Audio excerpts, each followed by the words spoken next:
Hello and welcome to our monthly webinars from Actio. Today our topic is risk and return, how to drive corporate performance balancing risk, right? I'm Guilherme Barbassa, I'm Actio's CEO, and this event is brought to you by Actio and Enterprise Risk Consulting. Before we jump into the topic, I'd like just to make some clarifications to you all and about questions. So you have access to the chat. Feel free to post your questions there. And as you post the questions, we're going to have access to them and try to answer as many as possible during the webinar. And you also have Slido. Slido, we will put up a link here where you can upload the questions. And in the end of our session, we're going to save some 10 to 15 minutes to address these questions as well and try to get through them all if possible. The session will be recorded. So if you wish to see it later or share with someone, we will send you an email with the link of the session. So feel free to use that as you wish. And whoever wishes to get a participation certificate, we will put up a link so you can fill in your information and we will send you the participation certificate as well. Well, housekeeping done. So let's welcome Ken Baker. Ken is a consultant, a risk consultant. He has 30 plus years in finance and more than 15 years in risk management. Welcome, Ken. Thanks very much, Guy. It's great to be here with you today. All right. Well, our topic is risk and return, right? So risk and return are always connected and integrated. So if there were any way to have high returns without running risks, well, you found a gold mine, right? It's not usual, or we usually don't have that. So if you are looking for increase in returns, you're probably going to be exposed to some level of risk, right? The issue comes when you have a lot of pressure for returns and on, executing a strategy on your quarterly results, and risk is not given the proper transparency of what risks the companies are running in searching for that result, right? And that creates a big problem, because when you dissociate performance management from risk management, you start being exposed to unknown risks, right? And that's why we're always a big promoter of maintaining these two corporate management processes integrated, right? And always connected, talking to each other. Ken, in your experience as a risk management consultant, what events or examples could you bring us about this dissociation of performance management or strategy execution and risk management, and what impacts can it have in the company? Sure, Guy. Thanks very much for that. I remember that thinking way back to my university days, when you take your finance courses and they teach you about matching risks and rewards. on an investment portfolio basis. So you can price a risk premium into your products and understand, you can match your risks, like you said, to your rewards. But when you're running a project, that is not suddenly so simple. You don't have efficient market theory and all that kind of stuff. You have to make sure that the strategy you have has a thorough risk assessment attached to it, so that you can follow those risks, manage them as they go, and ensure the success of the project. Now, I can think of one example just from last year, actually, that I worked with one client I had, where they were a small insurance company, a life insurance company, and they were family owned, and the family did not get along. So it was hard enough even to have them come up with a strategy, let alone one where you can attach risks to it or do a risk assessment to it. So they did not have a strategy for matching risks to their strategy, because they had 5 different strategies and they needed to get those together, and then they had a risk management department that was not privy to that information. So another example I can give is my time at the City of Edmonton, where it was done a bit better, where my attachment was with the strategic planning group. So when my team actually worked on the city's 10-year strategic plan, and they had me involved in it from the get-go, actually looking at risks, kind of doing a SWOT analysis of what risks does the city face, what are we going to try to deal with in the next 10 years, and like I said, a regular SWOT analysis: what strengths do we have, what weaknesses do we have, what opportunities and threats are on the horizon.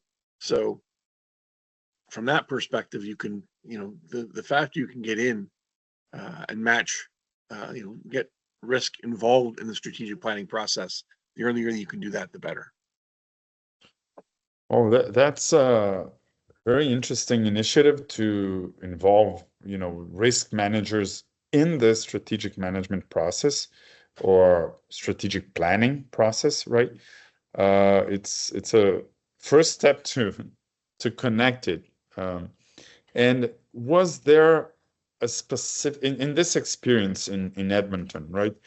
Was there a specific step within the strategy planning where you considered risks, specifically like a pre-established step, like here we're going to analyze risks, or was it integrated into the process just by you being there and participating of the event?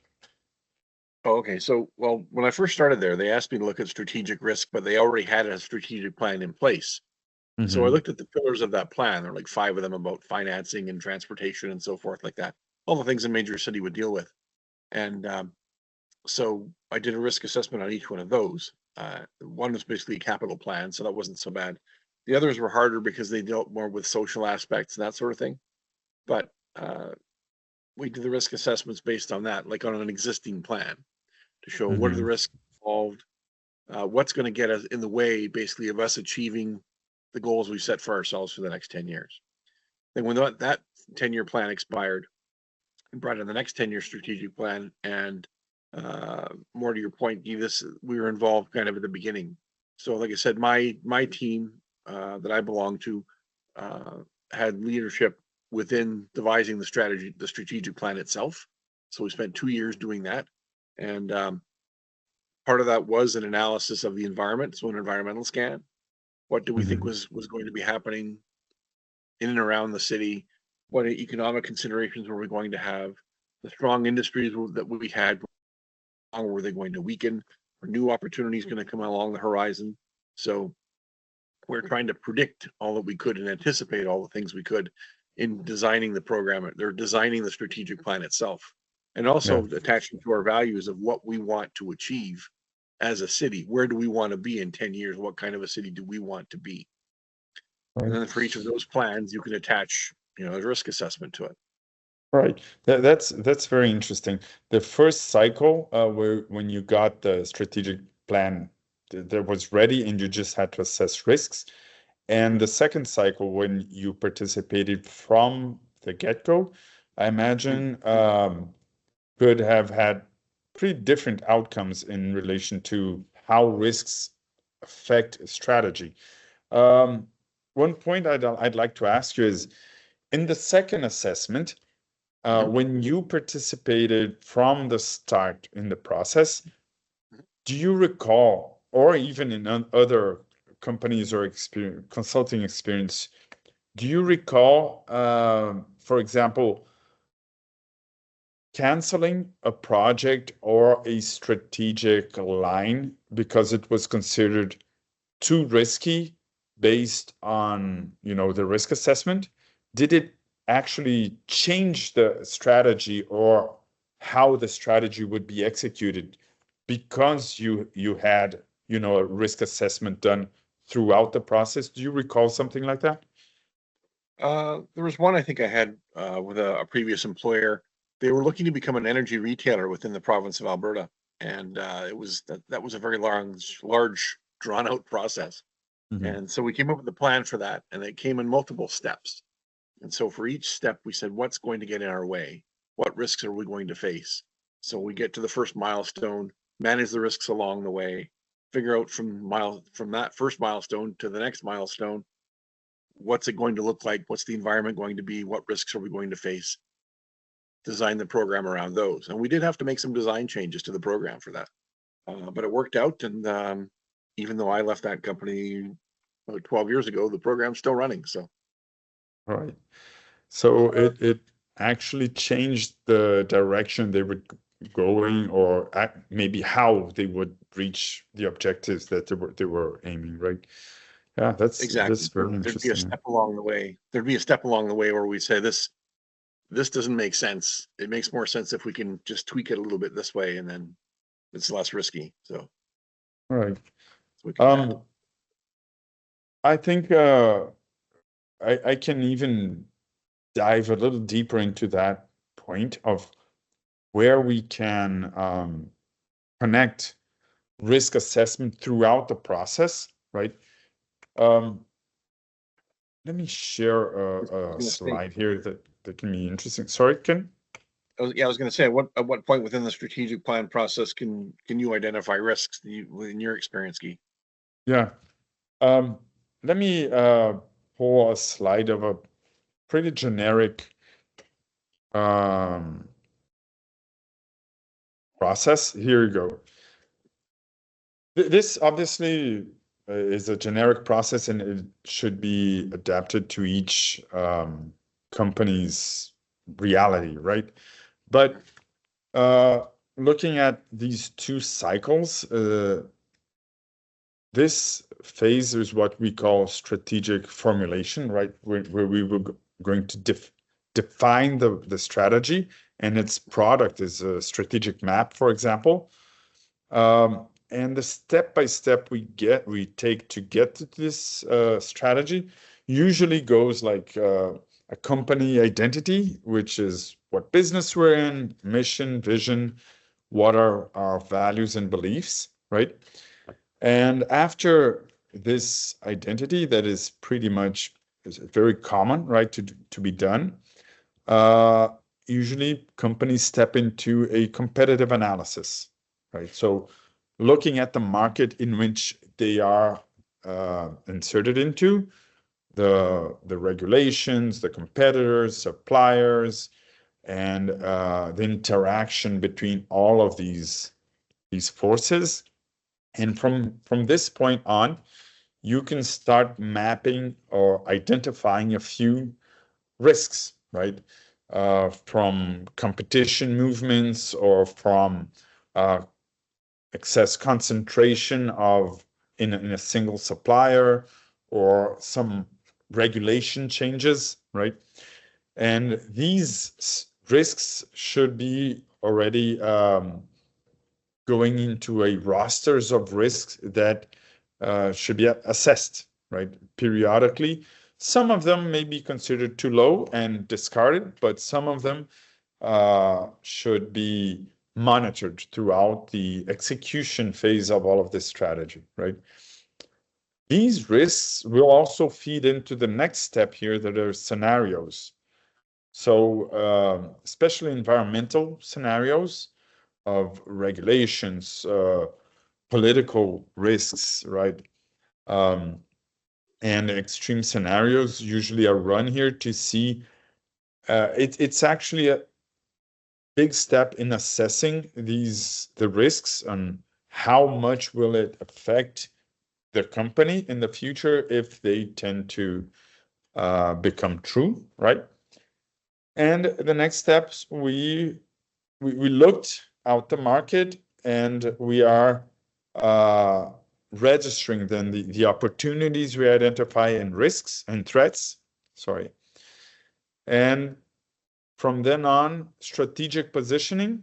Also, risk assessment should be very much integrated with this step, because when you position yourself in the market as a certain quadrant of differentiation or pricing and so on, it also, each possible position has its own risks and should be considered. And if that position is the chosen one, the risks involved in that positioning of the market should be also fed into the strategic risks that could be monitored, right?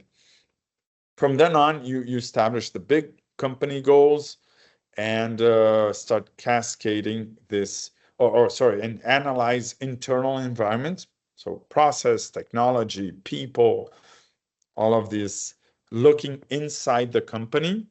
And you may also find risks there, right? You may have technology that is outdated and or in process of being outdated, and you that could be a critical risk if your company is, based on technology. And so you also may find risks at this step of the strategy formulation. From looking inside, you'll identify strengths and weaknesses, and then with all of this done, you're ready to establish your strategy. And at this point, when you establish the strategy, you have a good understanding of what are the risks involved in this choice of strategic themes, right? And from then on, you will just consolidate this strategy in a way to communicate to the company through strategic maps or other tools.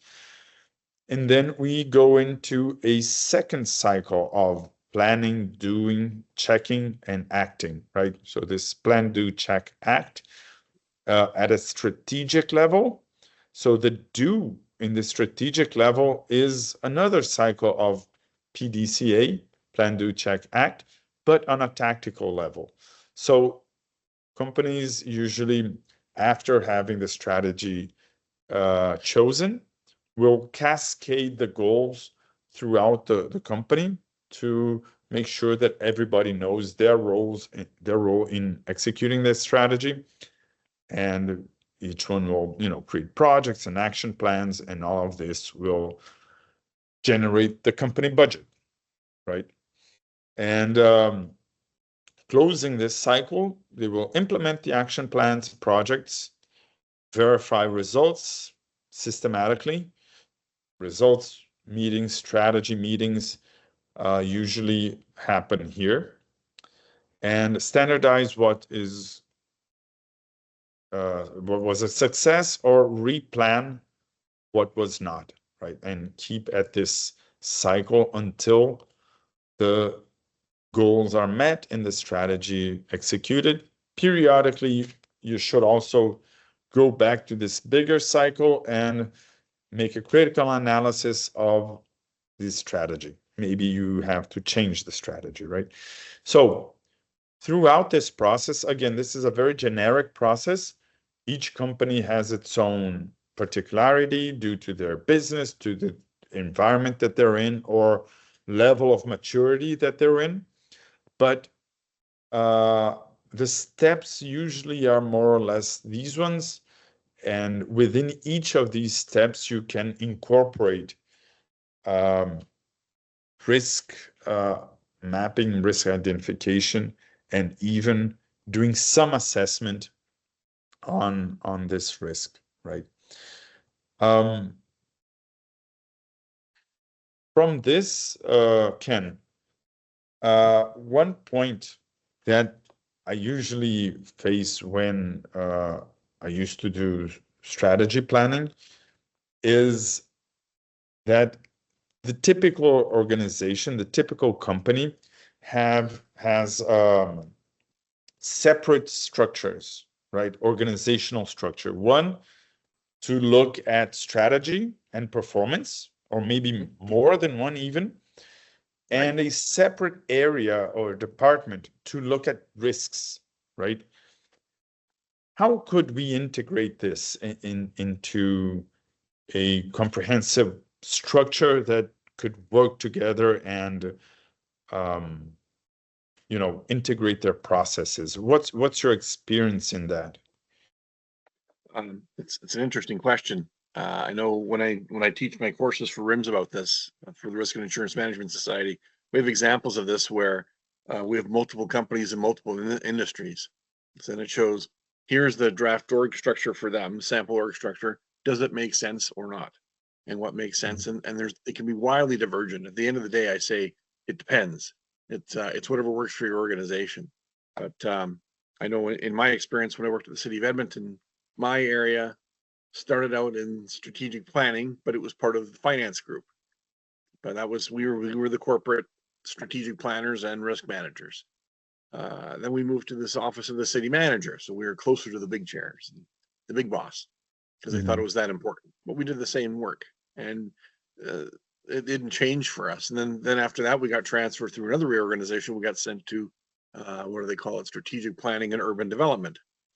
Wasn't really sure why, but that's where they put us. So, but again, our role didn't change. We still had to come up with strategy, and we still had to make sure the strategies were being followed and assess the risks attached to them too. So we looked at risk on the strategic side and the operating side too. So no matter where they kicked us around, we had kind of had the same job to do. So we still had to reach out to people, still had to communicate across the corporation, and still had to make things happen. Now I understand after I've left that group has moved back to finance. So it's like the circle of life. It just keeps going. So it's the big thing, I guess to sum up, it would just be to say, it really depends on your organization and what works best for you. The biggest thing you have to remember is to make sure you have the lines of communication open. Know who you need to speak with. Find people who can open the doors for you to make sure those conversations happen. Making sure you're having the right conversations with the right people about the right risks. So that's the big thing I had. I wanted to just I can kind of riff off your slide there for a bit. I have a couple of slides myself here that Antonio I think has if they're available. The first one was just to know a lot of risk managers, they come up with this risk management plan, but they don't really get in touch with the core values of the organization. They kind of miss, who are we? What do we do? What's our main purpose? So this is a key thing to think of as your value chain. The example here is an automaker. So their value chain is in designing, building, and delivering cars to consumers. They deal with key resources that they have to be able to acquire. They have to get commodities like steel, aluminum, and glass. They have to have the right people to design these cars, build them, and sell them. For key inputs and outputs, they need to get parts to build the cars, and then for replacement parts afterwards as part of their service plan. And also their vendor partners, their suppliers of inputs, and the distributors who sell the cars for them, those car lots. The market differentiators that they have to deal with. So for example, the ability to anticipate their drivers' expectations. What makes this automaker different from the other automakers? What makes them better? And then finally, other factors that are going to change consumer behavior. In this case, what kind of fuel you're going to use, gasoline or diesel or electric or hybrid, the case may be. So those are the kind of decisions they have to make. Those are the kind of that's the value chain that needs to be protected at all costs. So that's where risk managers need to focus their attention to make sure that whatever your risk management plan has, that's what it's encompassing. That's what it's taking into account.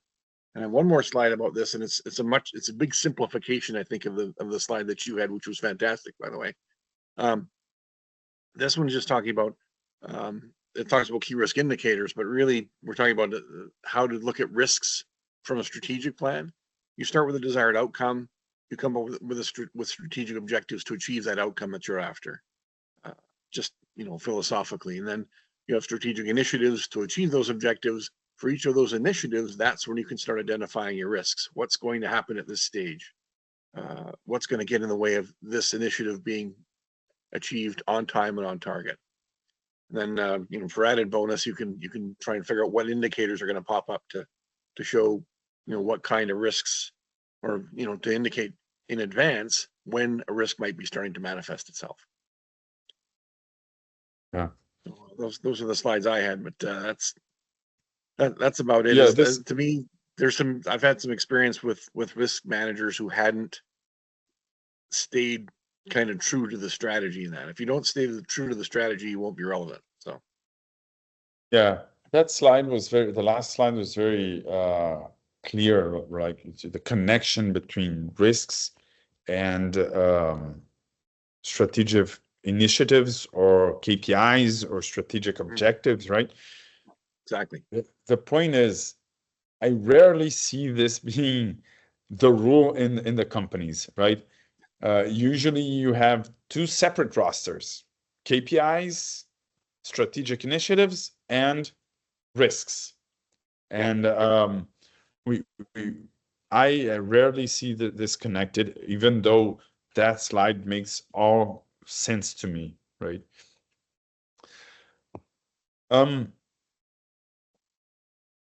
One point that we can talk about also is, how do we get top management involved, right? With monitoring performance and strategy. That's already their day-to-day, right? Their quarterly reports, they usually get, strategy execution reports, and the quarterly reports for the C-level is like their bread and butter, right? How do we get risk to have the same relevance and share of mind within, the board and within C-level managers? What initiatives have you seen in companies that worked, to give relevance to risk within this audience that it has very disputed, share of mind, right? Right. I think at the C-suite level, I think there's two things that you need to help them out. One is you have to have a clear and established ERM policy to show that it's the responsibility actually of the board to set your risk appetite, to set out the duties of the board, the audit committee, whatever risk committee you've got, whatever committee of the board is responsible for risk management. And then within the C-suite, you have to have champions who buy in and get it. Could be the chief risk officer, could be the CFO, could be your chief legal counsel. I've seen multiple structures where, that's the reporting path. One good experience I had at the City of Edmonton was our CFO was our risk champion at the board level, or at the C-suite level, and they had me do up a placemat of the top 14 risks that the city faced. So I printed it up, put it on a legal size page. He laminated it and gave a copy to each of the managers in the C-suite. And they were expected to have that at the beginning of every meeting, to go over it, to say, how are we doing with these risks? Is anything jumping up that's causing us problems, or are we staying on top of these? What are we doing to manage them? Yeah. And I think that this connection should happen also in the software level, right? Because each of these practices, be it performance management, strategy management, risk management, all are supported by software today, right? Exactly. So these softwares should also be, in my opinion, connected, right? I agree. I know I'm going through this process now where you're going through a strategic plan and it filters down to a business plan, like a 3-year business plan. And for each item in the business plan, you're looking at the risk assessment for that. And it gets very complicated very fast. How do you keep track of that? Well, I think, the software solution is certainly one of the key options you have. Let me share with you an example, right? Within our platform, we have modules. So we have a module for strategy execution, we have a module for risk management, but the idea is that these would be connected and integrated and not just, separate modules, but No, they speak to each other. Yeah. part of an integrated platform, right? So I think most people don't have that in their companies because today we have a proliferation of apps, right? Within companies. I've seen a data from Gartner that said that in 2015, the average company had 8 SaaS applications, right? And 2022, the average company had 130 apps, right? So with 130 apps, how do you connect them? How do you integrate them so that they will, talk to each other and not be information silos, right? So this kind of connection is critical for that. Have a native integration and the process thought of as a single corporate management process that has these different facets, strategy and risk, but it flows within the company in an integrated way, right? So it's easier to show than to talk about it. So let me share with you my screen here and take a quick look. Meanwhile, I'd just like to remind our participants, if you have questions or comments, please put them in the chat here or in Slido. It would be great for us to address your specific questions, right? Feel free to interact, okay? Let me share here my screen. And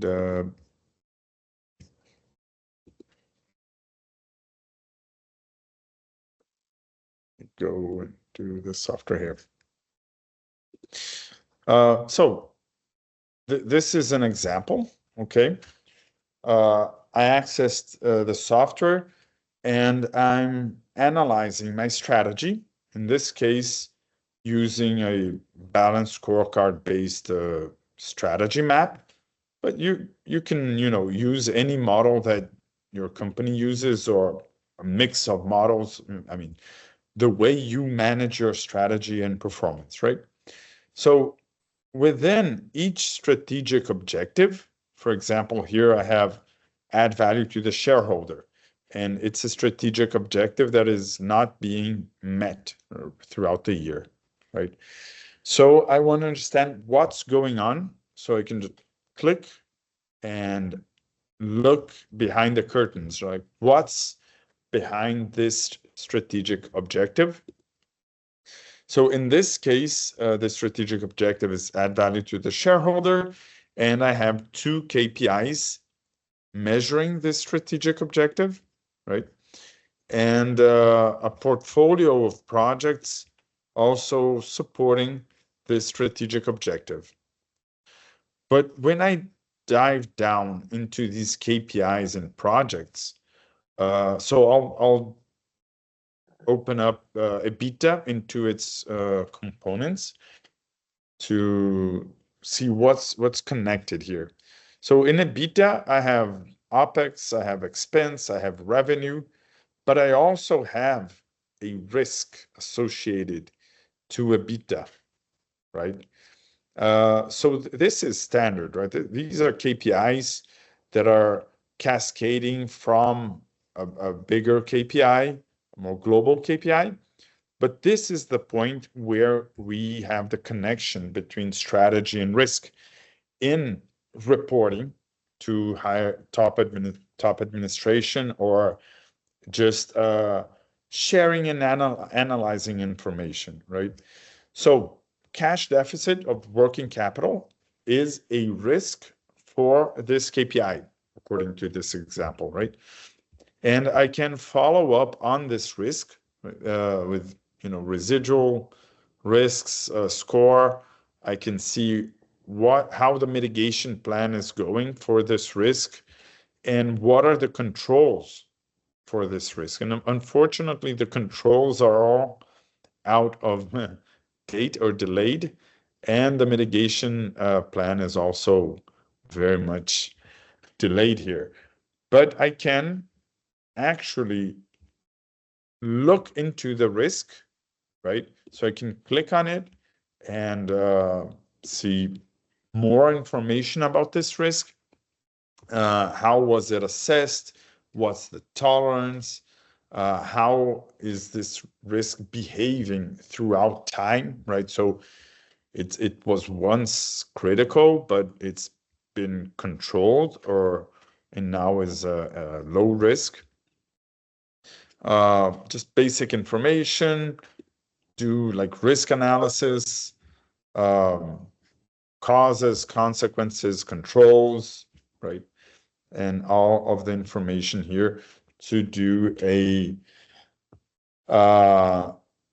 risk management for the risk that is associated to this KPI, that is associated to this strategic objective, right?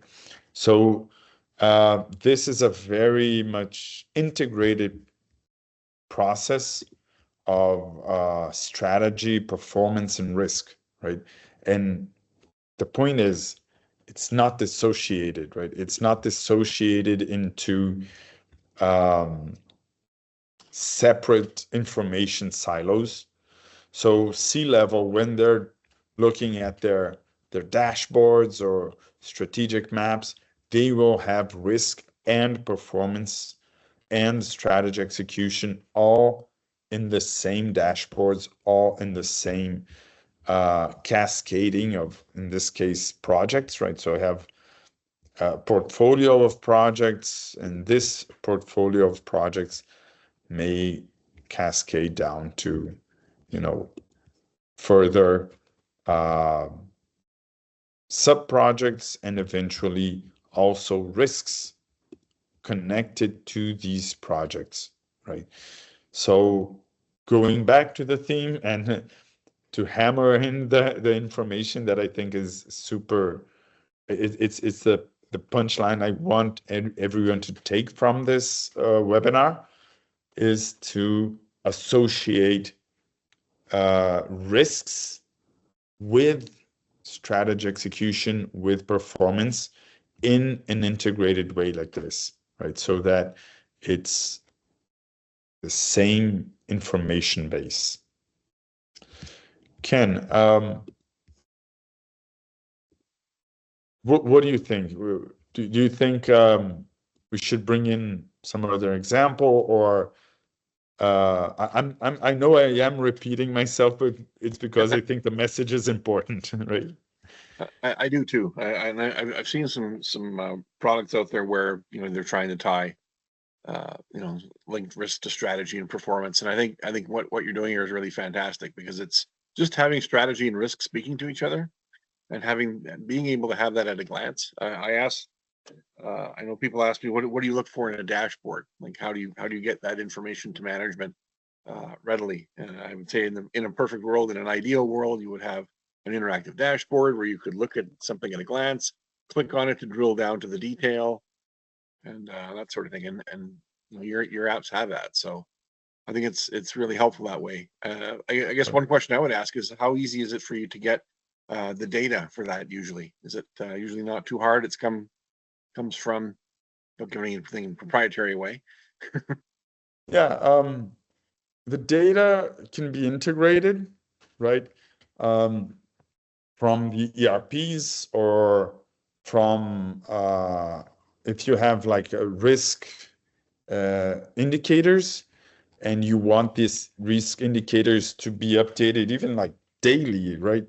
It doesn't really matter the frequency of updates. You can connect to the original source of that data and update it without anyone doing any effort on that. But the messages, I mean, integration is possible and important because it makes the process flow, right? But it's not necessary to do risk management or even strategy execution. I've heard many times like people say that it's let's get all the data ready for us to start a risk management process or for us to start a strategy execution model or performance assessment. Then you create a huge project before you start collecting any results on it, right? Because getting the data ready can take a long time. And you should be starting strategy execution, performance management, or risk assessment from the get-go with the data that you have today, right? Right. It's better to have it in a manual way, and let's say you upload Excel sheets into the software to upload the risks, but you start doing it. You have transparency on the risks and on the performance, and it's still very man-hour intensive, but then you start the integration process as a parallel process as you're doing strategy management, as you're doing performance or risk management, right? But it should be a project. It should be sought out the integration and upload of the information because people will spend hours into this process. But just the implementation of the software will already save you a ton of time, right? Because the software will do all of the governance tasks of reminding people, asking them to fill in their mitigation plans or action plans, or reminding them to update a data into a key risk indicator or a KPI, right? So the software already kind of automates the process, but if you have integration, it's a cherry on top, right? Yes, definitely. Yeah. All right. Well, we saved a few minutes to talk about to answer questions, right? I don't see any questions here in the chat, but people may have put in some questions in Slido. They did. Let me go through the questions and we answer together, Ken. Is that okay? Sure, that sounds great. Right. How can I help top management to really manage risks instead of manipulating the process to create projects that aren't helping with the reduction of risks? Okay. You want to tackle this one first? I can try. All right. I think the big thing is to communicate to your leadership that you know really what the impacts are of these risks. If this risk happens, this is what happens to your organization, and in a big one, it can end it. If it's a big one, so they need to take it seriously. They need to understand that just giving it window dressing of like creating some project that isn't really helping, that makes it look like you're doing something when you're not really doing anything to help it. all you're doing is wasting resources that way. It may work for like a political angle or something like that, but at the end of the day, you're still stuck with that risk. So you need to Yeah. find a way to communicate that. So Yeah. I'd add on that if you connect the risks to the strategy, right, to the KPIs that they impact or the strategic objectives that they impact, you kind of reduce the chance of these hidden agendas, right? Because it becomes apparent, the cause effect, right? And if you have initiatives that are being pushed as risk management uh, be, because they aren't connected. So it's just like if you don't have this connection, they have some space to push these agendas and personal projects as risk management projects. But if you connect them, how would they, put that project in if it doesn't impact any KPI, right? So doesn't eliminate this, because if you have an environment where this happens, um, it you'll still be running that risk, but you minimize the risk because you have to make the person explain, right? What is this risk connected to? What objective does it impact, right? exactly. Okay. Moving on here. How can a risk management software can improve my risk management strategy? It is only a nice to have. Oops, sorry. Or it can really make a difference. I can start answering this one. As sorry? I think that's more for you, Guy. Yep, for sure. Yeah. The reason we offer the integrated platform of, strategy execution, performance management, and risk management in a single platform is because we felt the need for it before the software existed, right? So the software exists because as we did consulting and partner with consulting companies, we face situations where, performance management and risk management were dissociated, and therefore created situations like Ken told us in the beginning of the webinar, right? Where you started having risk exposures because of this disconnection, right? So, and well, maybe the question also addresses the fact of risk management software, right? Well, the having a software will give a lot more transparency to the whole process.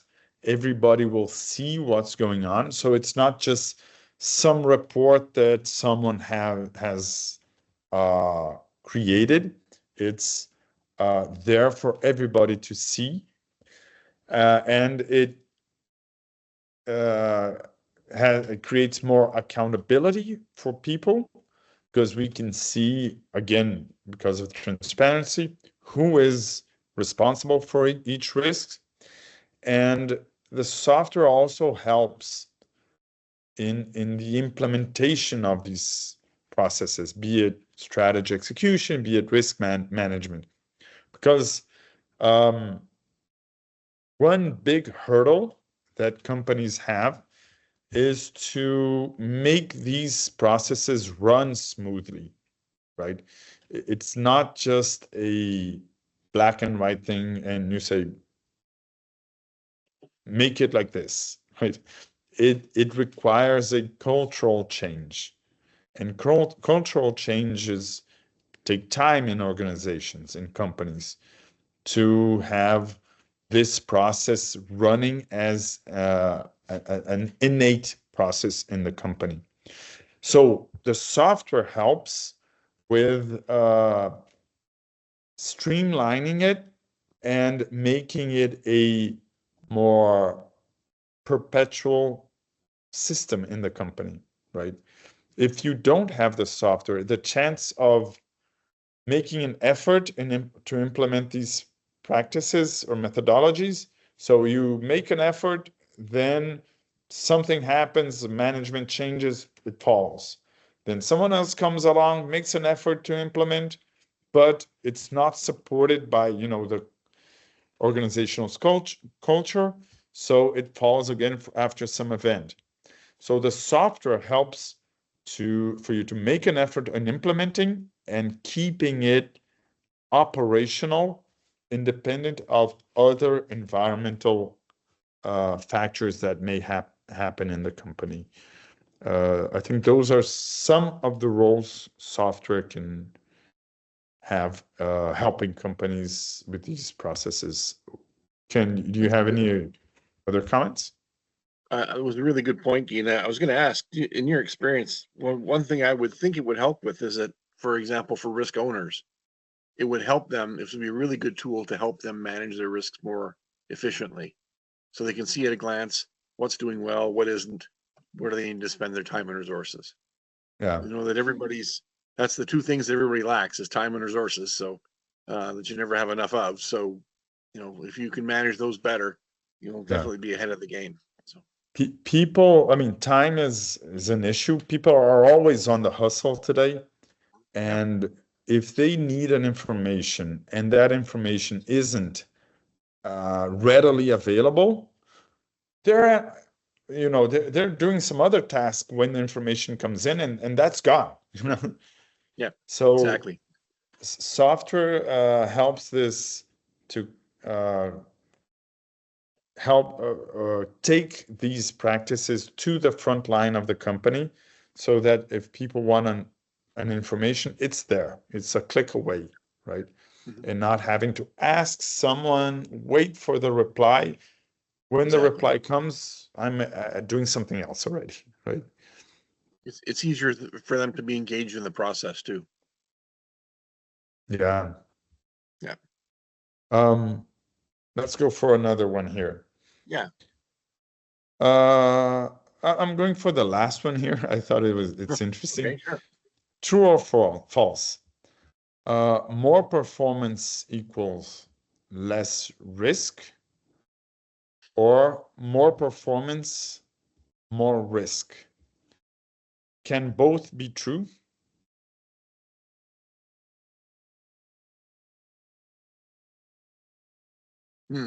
Well, I guess what's the definition of performance here? I guess that would be the big thing.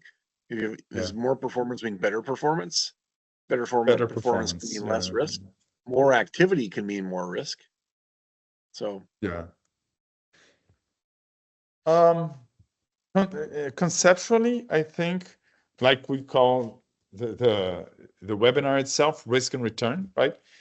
These things are usually connected, but you can have better performance with the same level of risk based on, operational efficiency and even implementing risk management. So you establish controls on the risk and reduce the risk, maintaining the same performance, right? So conceptually, they are connected, but the whole point of having, strategy execution methodologies, performance management methodologies, and risk management methodologies are so that you can leverage your performance with less risk, right?